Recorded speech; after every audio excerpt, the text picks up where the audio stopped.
तुम जरा सोच कर देखो, आज की हमारी पीढ़ी किस हाल में जी रही है।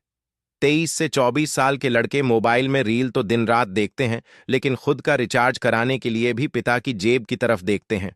क्यों? क्योंकि हमें कभी यह नहीं सिखाया गया कि पैसा कमाना भी एक हुनर है। हमें बस यही सिखाया गया, पढ़ो, परीक्षा दो, नौकरी लो, जिंदगी खत्म। मोहन भी उसी भीड़ का हिस्सा था।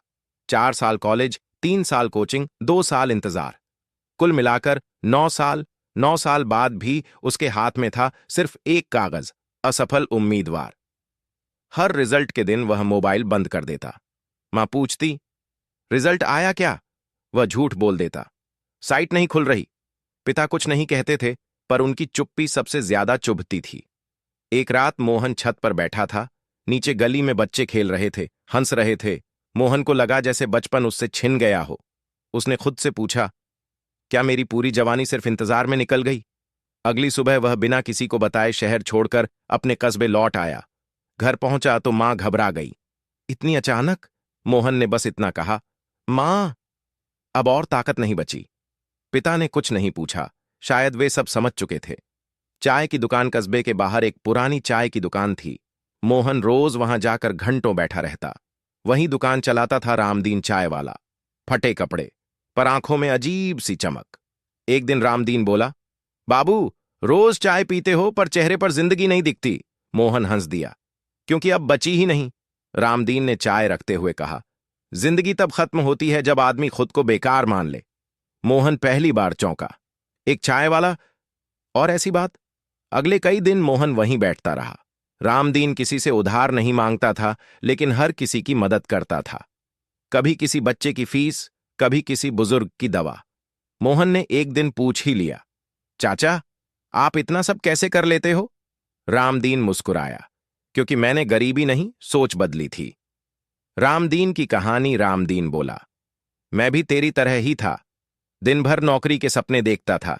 एक दिन मेरे गुरु ने मुझसे पूछा, तू क्या जानता है? मैंने कहा, कुछ नहीं। उन्होंने कहा, अगर तू कुछ नहीं जानता तो तू कुछ सीख भी सकता है। रामदीन ने वहीं से शुरुआत की। पहले चाय बनाना सीखा, फिर लोगों से बात करना, फिर भरोसा जीतना। आज उसकी दुकान छोटी थी, लेकिन उसका नाम बड़ा था। फिर रामदीन ने मोहन से कहा, अगर तू सच में बदलना चाहता है तो मैं तुझे 5 सबक दूंगा। मोहन की आंखों में पहली बार उम्मीद जागी। पहला सबक, खुद को बेकार मत समझो। रामदीन बोला, हर इंसान के पास कुछ ना कुछ होता है। कोई बोल सकता है, कोई समझा सकता है, कोई जोड़ सकता है। जो खुद को शून्य मान ले, वही जिंदगी में शून्य रह जाता है। मोहन को लगा जैसे किसी ने उसके अंदर की गांठ खोल दी हो। दूसरा सबक, काम छोटा नहीं, भागना छोटा होता है।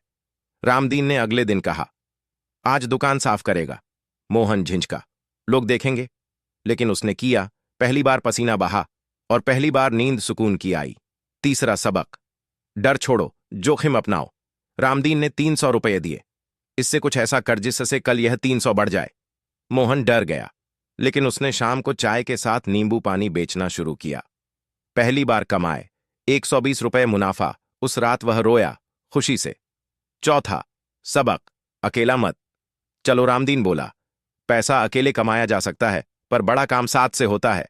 मोहन ने 2 बेरोजगार लड़कों को जोड़ा, काम बांटा, काम तेज हुआ, भरोसा बढ़ा। पांचवा सबक, दूसरों के काम आओ। एक दिन कस्बे की एक विधवा महिला मदद मांगने आई। मोहन ने सिर्फ पैसे नहीं दिए, उसे दुकान पर काम दिया। उस दिन रामदीन ने कहा, अब तू अमीर बनने लगा है। मोहन चौंका, मेरे पास तो ज्यादा पैसा भी नहीं। रामदीन मुस्कुराया, जिस दिन तू किसी की जिंदगी का सहारा बन जाए, उस दिन से तू अमीर है। नई शुरुआत। आज मोहन की अपनी दुकान है, 3 लोगों को रोजगार देता है, और सबसे बड़ी बात, अब वह किसी से रिचार्ज के पैसे नहीं मांगता। वह अपने पिता की आंखों में फिर से भरोसा देखता है। और जब कोई युवा आकर पूछता है, भैया नौकरी नहीं लगी, क्या करूं? मोहन बस इतना कहता है, नौकरी रास्ता हो सकती है, लेकिन मंजिल नहीं। मंजिल वो है जहां तुम खुद को बेकार महसूस करना बंद कर दो।